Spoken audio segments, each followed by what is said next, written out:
It's not easy to write a sermon for a Unitarian Universalist congregation because every UU has a unique way of understanding and speaking about spirituality. UU ministers and lay speakers like me accommodate our listeners' spiritual frameworks, and when we get especially creative, we speak about God. The challenge is that we don't share a common understanding of who, what, or if God is. So pseudonyms abound, including spirit, universe, the divine, all creation, the creative force, absolute being, the source, infinite spirit, source of peace, providence, and the interdependent web of all existence. The linguistic challenge has led to jokes like this. And Jesus said unto his disciples, "Who do you say who I am?" And behold, a Unitarian among them answered, "You are the kerugma behind all myths. You are the incarnate logos. You are of a one substance and co-eternal with the Father, or the Mother, as the case may be. You are the eruption of eternity into the space-time continuum."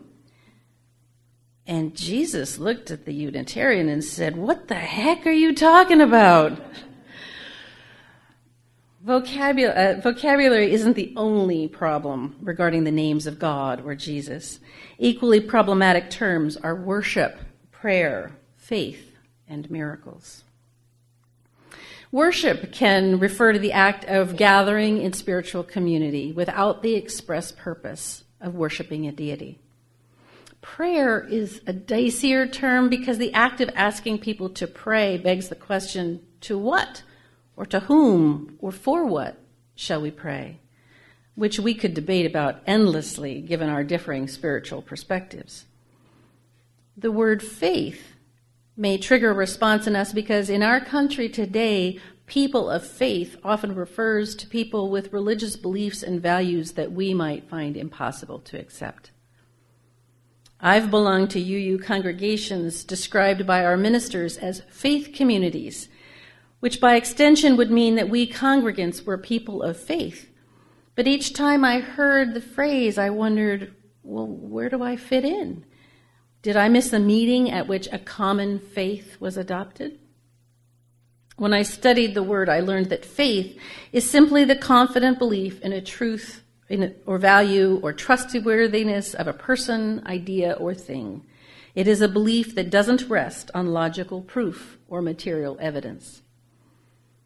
As Reverend Galen Gingrich of All Souls Unitarian Church in New York wrote, "Faith is a commitment to live as if certain things are true, and thereby help to make them so. Faith is a commitment to live as if life is a wondrous mystery, as if life is good, as if love is divine, as if we are responsible for the well-being of those around us. Faith is a leap of the moral imagination that connects the world as the world as it might become." So I started thinking about the things in which I have faith. I have faith that my daughters are good people who share my most precious values. I have faith by striving to touch people's lives in a positive way, my life and my work have meaning. I have faith that we can get through the darkest nights if we know that even one person will comfort us. I have faith that no matter how important we think that we are, the world will keep turning when we die. I have faith in people who live with integrity, compassion, and respect for others' identities, beliefs, and choices. I have faith that people who enjoy the privileges of the familiar will challenge ourselves to dismantle white supremacy in our culture, institutions, and congregations. I am a woman of great faith, after all. Perhaps a different kind of faith than you have or the person next to you, but those differences don't matter as long as our faith moves us forward. Writer Uriah Mountain Dreamer said, "It doesn't interest me to know where you live or how much money you have. I want to know if you can get up after a night of grief and despair, weary and bruised to the bone, and do what needs to be done to feed the children. I want to know what sustains you from the inside when all else falls away. Araya has struggled with domestic abuse, failed marriages, difficulties with her son, and chronic fatigue syndrome. It would be understandable if she lost faith in her capacity to keep going, but she hasn't. She wrote, "Sometimes there is no hope. When I am lying in bed, ill again after months of doing all that I know to stay well, I feel no hope that I will ever have normal daily health. When my son once again skips classes, I lose hope that he will find his way within the school system. Sometimes when I ache with loneliness, I have no hope that I will find a partner with whom to share my life. But there is still faith. Sometimes when hope is gone, I can breathe into my heart and find there the faith that sustains me, faith that is fueled by the moments when I or others are able to find what is good, what is funny, sweet, and tender in life, despite deep wounds and overwhelming difficulties." That theme is repeated in George Marshall's book, Challenge of a Liberal Faith, which tells the story of Unitarian Universalism. Marshall reflects that faith may be nothing but a belief that tomorrow is worth experiencing. It could be merely a conviction that while life may be meaningless, one is curious enough to want to know what comes next. When I was 13, I struggled with faith. Actually, I struggled with the feeling that my Christian friends had faith, but I didn't.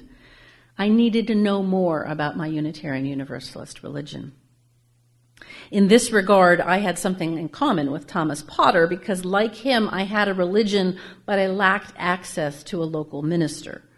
My solution was to write a cross-country letter to my family's former minister, the Reverend Jean Creeves. I simply asked, "How can I explain to my friends what Unitarian Universalism is?" Well, Thomas Potter waited 10 years for his answers, and mine came in only 4 weeks. To my surprise and delight, Reverend Creeves had delivered a sermon titled A Letter to Melanie, and he invited his congregation to answer my question too. I was impressed by the simple eloquence of the sermon, which said in part, "Unitarians generally do not emphasize a belief in God so much as they stress belief in mankind. Our faith is in the human potential to make this earth a better home rather than in a God who will interrupt in human affairs or who will provide a place for us in heaven and wipe away our tears." As you'll recall from the story I told earlier, Thomas Potter's miracle arrived by ship. Mine arrived by post. Moved by Reverend Creeves' sermon and by her fellow church members' contributions, a woman took the originals home to make copies before sending them to me. To her dismay, she lost the envelope. My small miracle was that someone found the envelope and stamped it and mailed it. I've read through its contents many times since then, amazed at the spiritual gift these strangers so generously gave to a girl 2,000 miles away.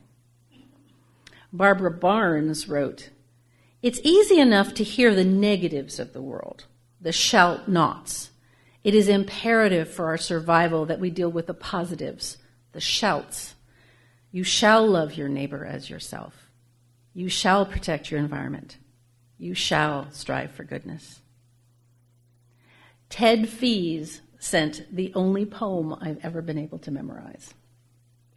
"My sister Eileen is much bigger than me. She lifts me up so easily. I can't lift her. I've tried and tried. She must have something heavy inside." Ted commented, "This little girl would make a good Unitarian. She might not always be right, but she's wondering." Olive Brock wrote, "Melanie, we need people and they need us. The good in people shines through, and that good, or God, is what Unitarians believe in." There were other letters too, some with quotes, some with poetry, and one from an Argonne National Labs manager who sent this chart comparing his beliefs and guiding principles to that of the Baha'i and Christian faiths. Their ideas, each a unique and personal perspective on Unitarian Universalism helped shape my spiritual thinking. I remain in awe of how their notes touched me so deeply, deeply enough to lead me here today. So miracles are like that. They create in us a sense of wonder and awe. They touch us in a place beyond intellect, a place some would call our soul. A survey from the Pew Forum on Religion showed that a vast majority of Americans, nearly 80%, believe in miracles. The survey didn't specify the nature of the miracles they believed in. Did they accept the miracle of Siddhartha, the future Buddha, birthed from his mother's right side, instantly taking 7 steps in the 4 cardinal directions, lotuses blooming where his feet touched the ground? Did they believe the miracle of the Virgin Mary's image in the sky above a South American church? Did they accept the Hanukkah miracle, a 1-day supply of oil that stayed alight in the temple menorah for 8 days, long enough to replenish oil stocks defiled by Hellenistic priests and the Greek government? Did they believe in the miracle of Hindu temple statues that drank milk? Or the Muslim miracle of the illiterate Muhammad's creation of the Quran, an exact copy of a holy book that was written in heaven? That miracles don't need to be spiritual or even necessarily mysterious in nature. That we can explain how a volcano erupts doesn't make its force any less awesome. That we know how children are conceived doesn't make their birth any less wondrous. UU Reverend Gary Kowalski once related the parable of Jesus and the mustard seed, which would remain a seed unless it fell to the ground and was buried. By going down, down, down beneath the ground, the seed gives rise to new life and bears fruit. The changing of a seed into a plant could be considered science, a miracle, or magic, depending on one's language and perspective. Kowalski said, part of the magic is that the seed, which is alive, full of DNA and stored up nutrients that help it grow. But another part of the magic is the soil, which is made up of old leaves and twigs and little creatures that have composted and decayed to make a bed where the seed can lie quietly and take root, thanks to the light and warmth and clarity of the sun, as well as the cool, damp dimness down underneath the earth. Nature is full of miracles and magic. In his book, Skeptics and True Believers, The Exhilarating Connection Between Science and Religion, Chet Ramo relates the life cycle of the sandpiper known as the red knot. Twice a year, the birds fly 9,300 miles from the Arctic islands of northern Canada to the southern tip of South America and back. To Ramo, the miracle is not that the little birds make the journey. He understands how and why birds migrate. He's not even impressed that the journey south is timed to bring the red knots to Delaware Bay precisely when horseshoe crabs lay their eggs, providing a rich food supply for the hungry birds. Adult red knots fly south mere weeks after their offspring hatch north of the Hudson Bay in Canada. And to Ramo, the miracle is that the baby birds fend for themselves for another month before commencing the arduous journey to South America without any adult guides to show them their way. Purely by instinct, they wend their way to the Delaware Bay feeding grounds to refresh themselves before flying on to meet their parents in Tierra del Fuego. Scientists explain that somewhere within the several billion nucleotide pairs in each red knot's DNA is written a sky map that directs their incredible journey. That we have this knowledge makes the achievement no less a miracle. Unitarian Universalists should be especially comfortable with miracles because we are encouraged not only to question, but also to accept that we don't have all the answers. We're free to appreciate the miracles around us without necessarily ascribing them to any source beyond nature. Albert Einstein once said, "There are 2 ways to live. One is as though nothing is a miracle, and the other is though everything is a miracle." By living life as though everything is a miracle, we live mindfully aware of and appreciative of even the smallest miracles. Miracles can be poems crafted so perfectly they bring tears to your eyes. They can be wild berries popped some warm into your mouth so fresh they burst with the taste of summer. A miracle happens when people find each other and connect with hearts or minds, or even more miraculously, both. A miracle happens when we yearn for connection and find the community that we've been seeking. In the big scheme of things, these miracles are small and ordinary, but they're miracles nonetheless. As Walt Whitman explained, why? Who makes much of a miracle? I know nothing else but miracles.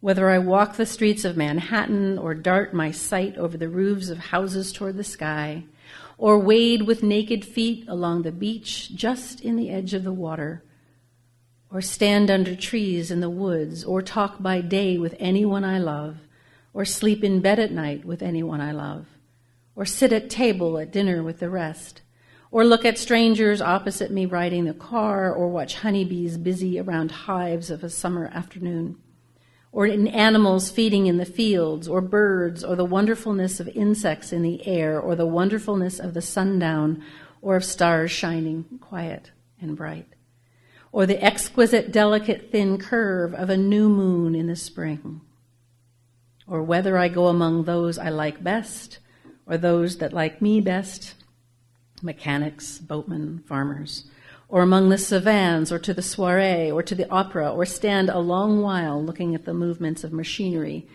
or behold children at their sports, or the admirable sight of the perfect old man, or the perfect old woman, or the sick in hospitals, or the dead carried to burial, or my own eyes and figure in the glass. These, with the rest, one and all, are to me miracles. The whole referring, yet each one distinct in its place. To me, every hour of the light and dark is a miracle. Every cubic inch of space is a miracle. Every square yard of the surface of the earth is spread with miracles. Every foot of the interior swarms with miracles. Every spear of grass, the frames, limbs, organs of men and women, and all that concerns them, all these to me are unspeakably perfect miracles. To me, the sea is a continual miracle. The fishes that swim, the rocks, the motion of the waves, the ships with men in them. What stranger miracles are there? Indeed. May we all learn to notice and appreciate the miracles around us, both large and small. May it be so.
remain standing. Hold hands if you're inspired to, for a benediction by Mahatma Gandhi, followed by unison closing words. I offer you peace. I offer you love. I offer you friendship. I see your beauty. I hear your need. I feel your feelings. My wisdom flows from the highest source.